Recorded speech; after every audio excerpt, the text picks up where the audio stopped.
We have to stand up for our brothers. We're gonna fight. We're gonna fight. Mike gives you the impression that you have to empower yourself. He have a big heart for the members. I feel he always put member first. He walked me through. He walked us through as a union.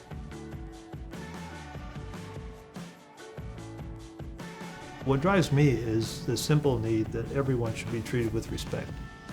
It's been 41 years since I went to work for the union, and while there's been bad days and there's been good days, all days have been worthwhile.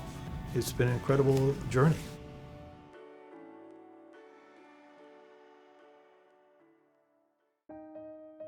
Mike's history is one of a lot of challenges. My father was actually not born here. He was born in Russia and is now the Ukraine. His father, who was active in the revolution in Russia, was captured, put in jail, and executed. He and my grandmother had to escape, so much like all the immigrants who come here today from war-torn countries. It's so much a part of who I am and what our family has been through. When I was a kid, as the only Jewish family in the neighborhood, it was not simple. My parents were very strong progressives. I learned a lot of lessons from them and the way they saw the world. So they would ask a waiter, are you getting fair wages and what kind of health insurance do you have? They were curious about how people were treated and were they treated appropriately. I started out as a carpenter. Still one of the best experiences of my life when 200 other carpenters had to vote us into the union. The first organizing victory I had, only 35 people, but it was an incredible experience to have 35 people come together and feel like they could change their lives, and I was part of that. He eventually came to SEIU, and SEIU has been the best thing for him. Just amazing, brilliant people who wanted to make massive changes, and they did. My dad, he always has amazing advice, and I think he embodies that in his leadership style. The first principle is the one that sticks with me always, is this love for people and this passion and compassion, and that together we can actually make this world better and do great things. I often think about what drives me to do this work, and there is so much inequality, and so many people have to live in circumstances that are inhumane. In this work, I get to do something about it. I've been single mom for 20-something years. And when you could afford to raise your children and pay rent, pay the bills, to have job protection, it's something really very special. When we fight! When we fight! We're going to be supporting each other to get good benefits, good wages, and a good contract. It's a dangerous time, and a time that people have to be engaged and have to be willing to fight. But that's when you can be brave, is when you're afraid. The most difficult in New York was at 9/11. We had 1,200 members who worked at the towers, 10,000 members who were around the towers.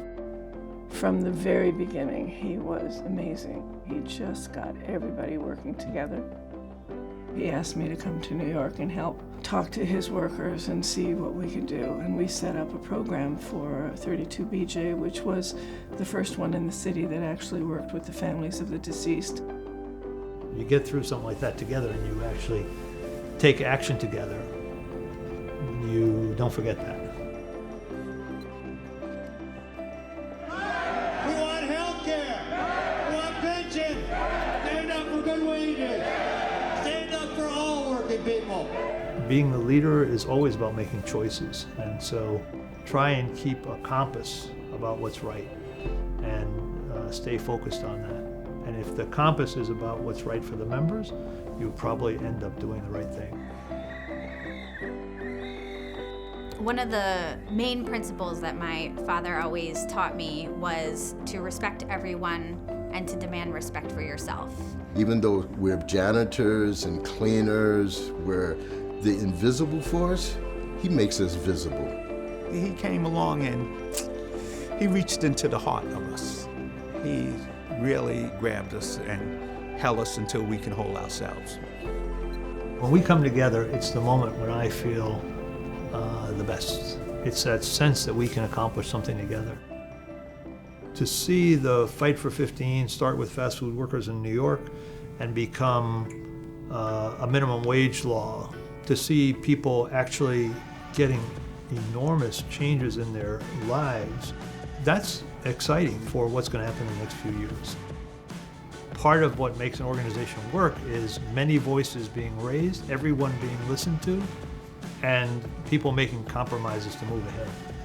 My advice really to every new member is own it.